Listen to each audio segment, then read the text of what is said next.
আসসালামু আলাইকুম গাইস, আজ আমি এমন এক বাড়িতে সিন্নি খাইতে যাইতেছি যেই বাড়িতে আজ 7 গরু সিন্নি হবে। 7 গরু সিন্নি খাইতে কেমন স্বাদ লাগে আর 7 গরু সিন্নি খাওয়ার জন্য কয় হাজার মানুষ আসে সবকিছু দেখাবো আজকের এই ভিডিওতে।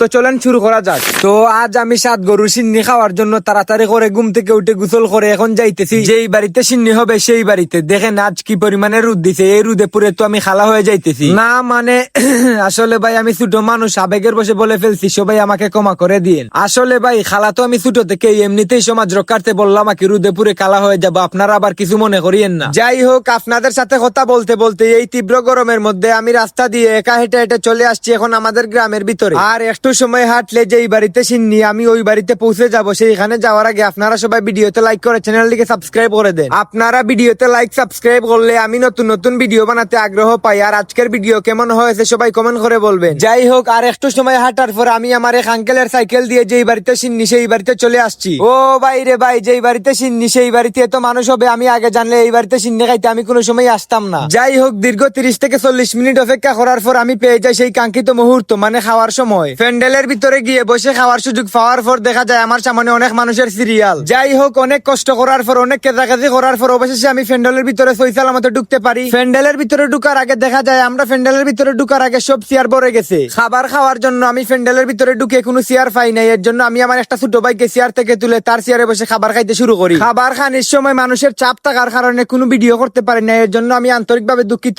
যাই হোক, অনেক কষ্ট করার পর অনেক কেজাকেজি করার পর ফাইনালি আমার 7 গরু সিন্নি খাওয়া শেষ। তো আজকে আমি 7 গরু সিন্নিতে এসে আপনাদেরকে ভিডিও করে তেমন কিছু দেখাতে পারি নাই, সেটার জন্য আমি আবারও বলছি আমি আন্তরিকভাবে দুঃখিত। আজকের ভিডিও এখানে সমাপ্ত হয়ে গেল। ততক্ষণে আপনারা ভালো থাকবেন, সুস্থ থাকবেন। আল্লাহ হাফিজ।